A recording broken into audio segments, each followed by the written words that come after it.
Straight ahead, we've got a good one in store between the Portland Lumberjacks and the Chicago Blues. Kickoff is moments away, so let's get you out to our commentators. And standing by for the call are Brandon Godden and Charles Davis. Brandon Godden, Charles Davis, happy to be with you. And, Charles, we've got two teams who know each other extremely well. These division games, they tend to be battles. People scout like crazy in this league, but no one scouts more than within the division. Because if you win your division, you're automatically in the playoffs. That puts extra emphasis on these games, and they can't wait to get at each other. Foles. And this is going to be incomplete. It was Darian Stewart that time who was able to knock the pass away. It's always a battle. Who's going to win on first down, the offense or the defense? Let's face it, if you've got the ball, 4 yards or more on first down is what you're aiming for. They tried to throw for it there. Nice effort to knock Dalvin away and bring up second down. Now Foles. Ertz has it left side. That one good for the completion percentage, but no gain. It'll be third down. The defense loves to hang their hat on that, don't they? You get a guy that catches the ball, but you stop him for no gain. Without a doubt, because they're also used to trying to catch people after the catch, and they miss. And that turns into what? A huge play. We've seen it so many times. Pressure from his right, and he goes down hard, flat on his back. Malik Jackson in there to drop it for a loss of 10. And it'll be 4th and long. Time for a break. We'll come back and see how it all shakes out after this. Here's John Ryan now, standing just outside his own goal line. Fast footwork by Sanders. A nice job on the return there, 16 yards. And this offense, they're going to have excellent field position. They take over with a 1st and 10 on the short side of the field. And now Chicago getting ready to go as they take the field. And they're hoping to redo their efforts in the last drive when they got into the end zone. And just think of what it's like now on the sideline. Because when you score a touchdown, you have to go over and look at the tablet and see what you did on the last drive. When you score points, it's a whole lot better view than when you're trying to figure out how to fix things there. And down to the 20 he'll go before heading out of bounds. Big yardage there on the scramble. It gets him a first down. So there you go. Save your best scramble of the day for a big-time situation in the 4th quarter, picking up the first. You don't want to use it up early, right? You want to make sure you save it for that exact moment, that key time. And that's what he did, although you and I both know it wasn't planned that way. But what a nice job using his eyes, scanning the field, and realizing when it was time to exit the pocket and go. No whale throw. And he can't get a throw away. He's taken down. And now we're going to get a timeout here called by the defense, as they'll talk it over here before what will be an important third down.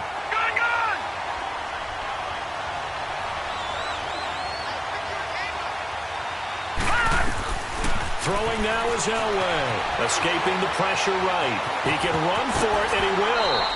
They're able to convert on third down, and that sets up a 1st and goal. First down now, but that clock rolling.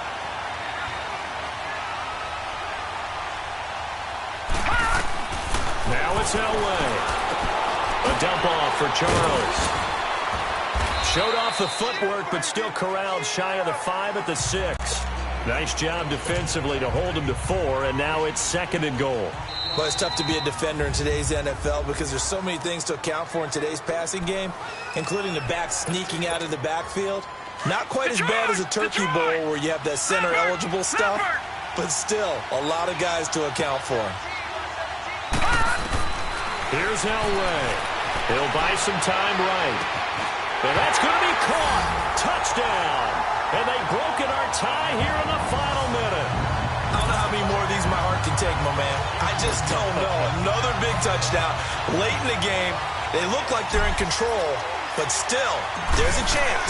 Block the extra point, go down and score, kick the extra point themselves. They can pull this one out. Yeah, but also on the sideline that just took the lead, you got to get your defense ready and the special teams unit for the kickoff coming up. Yeah, you're exactly right. Got to pull everyone together and make sure they're still focused and aren't already celebrating a win. That'll be taken in the end zone. And with time a factor here late, he'll just take a knee and they'll put it out to the 25. The drive continues as they search for a tying touchdown. Here's 1st and 10.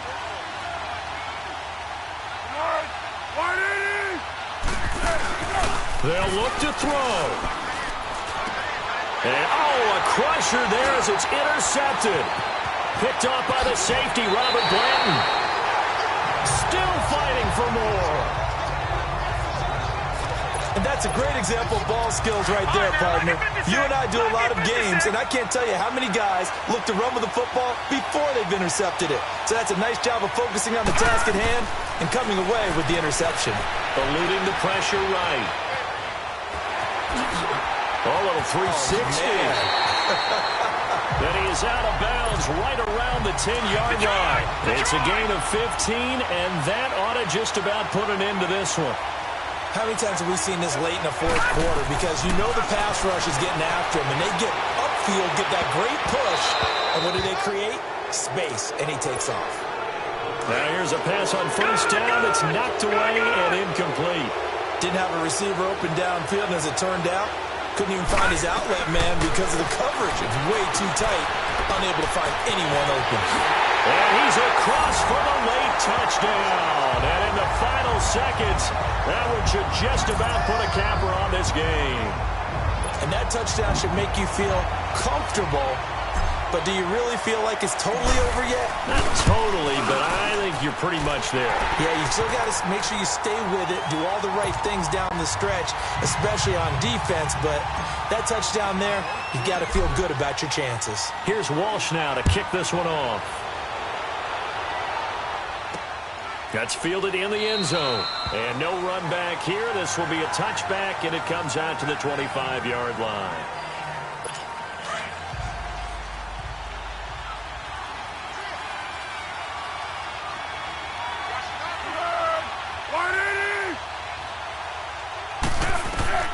Here's Foles. And this is intercepted, and that should do it. Picked off by the free safety, Darian Stewart. And he's able to take this one back to the 36-yard line. Obviously disappointing, but you had to go for broke here, down 2 scores. So that forced you to make some throws you definitely wouldn't want to make. And I think this interception is going to pretty much write an end to this one. This will be caught inside the 10. A very solid gain of 27. Well, they probably don't need to run a play here, but you wonder if they're going to be able to resist on first and goal. Well, I know at points in this one you wanted to close your eyes because of all the points that were being put on the scoreboard. You're a defensive guy, but it was a fun little track meet, wasn't it? It was, and you know the people who really enjoyed this game? They're the ones that like going to batting practice at the Major League Baseball parks, right?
Your challenge awaits. Can you fulfill that solo challenge? Time to find out. It is indeed the solo challenge, and it's Madden Ultimate Team time.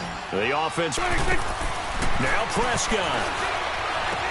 And this is going to be intercepted. Picked off by this. It's a tie game. You've got to take care of the football here. Now their opportunity to take the lead right out the window, and everything is flipped in the other direction. Flush to his right. And he's going to drop this off to his fullback. And down he goes, taking it inside the 10, just shy of the 5 at the 6. A good pickup there, 26 yards. Newton to throw. Flushed out right. Oh, and it's incomplete. That would have been big in the end zone if he could have held on. Instead, it's second down. Appeared to me he was just trying to find an open receiver and got forced out to his right. Had to come off of a guy downfield, try to hit his back. Unable to connect. Should have been an easier throw moving to his right, though. Yeah, much easier, obviously, for a right-handed quarterback. If he was going to his left, a little bit tougher. Exactly. He's got a man. It's his fullback. And now the Cowboys are going to call another timeout as they'll talk it over here before what will be an important third down.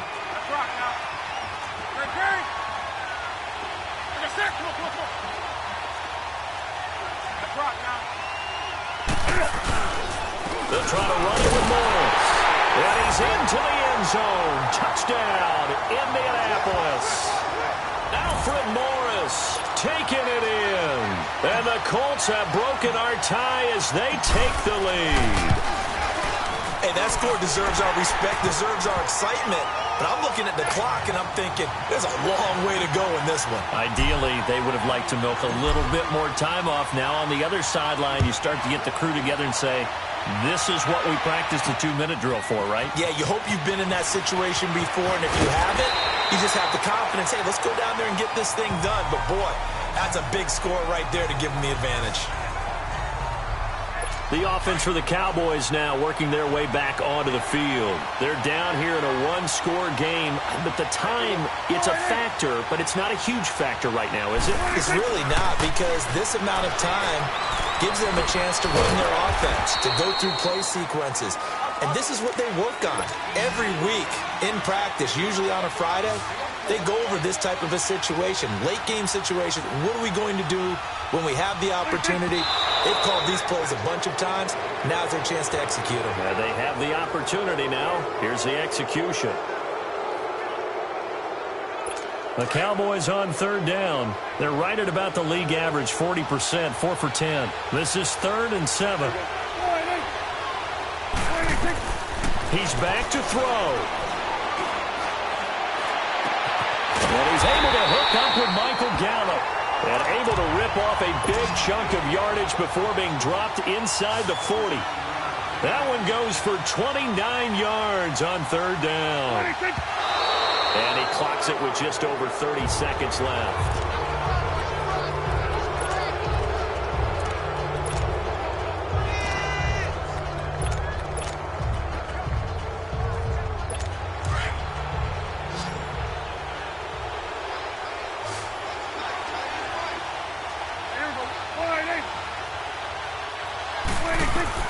Back to throw.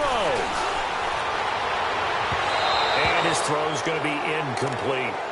So he's unable to complete it there, and just not the game that you would expect from him. He's been off the mark really start to finish. Yeah, it makes you wonder what exactly is a little bit dinged up here, or is he just off just by a bit? Maybe he can get it back in this situation. He'll need to. Timeout as they get it with just 19 seconds left on the clock.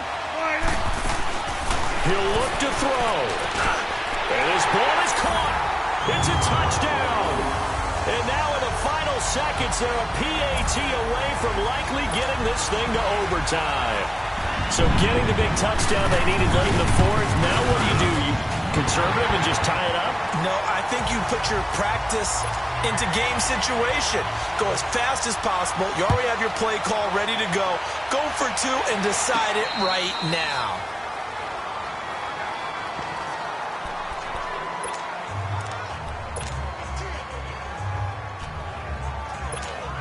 And now Indianapolis set to take the field. They have a little bit of time here to get into field goal range. Not much. A tie game, you don't want to do anything crazy, right? I agree with you on that one. Risk reward, okay? If you go for it, what is the absolute reward on this? But the risk is probably greater.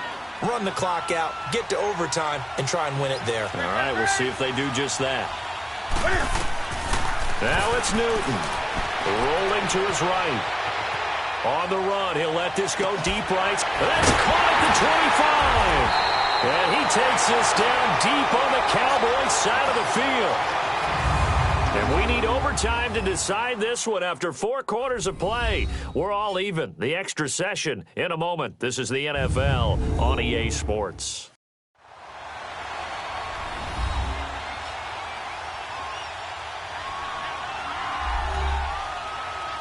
It's a little teaching moment here. Overtime rules. Remind us how this goes, partner. Okay, so in the past, we had sudden death. First team to score wins, but no longer. Now, if the team receives the ball, scores a touchdown, they win the game. If they kick a field goal, though, or don't score, the other team gets a possession. And after both teams get a possession, then we're into sudden death. First team to score wins the game. And a fair catch signaled for and taken successfully. Here comes the Indianapolis offense now as they get set to take over. They're set for their first drive here in overtime, and this is where the crowd can really become a factor. They've had to battle it all day, but I know what you're saying. In overtime, that gets doubled, doesn't it? At least, because now the crowd really wants to be involved and help their team, and that first drive can dictate the whole thing because they know if this team takes it downfield and scores a touchdown, it's game over. And it's been loud in here so far. Escaping the pressure right. Now he's going to throw deep right side. And that is caught one-handed. Oh, my, he pulled it in. All right, nice job. I believe that is challenge met and defeated from where I sit. Congratulations. Good job on this Madden Ultimate Team solo challenge.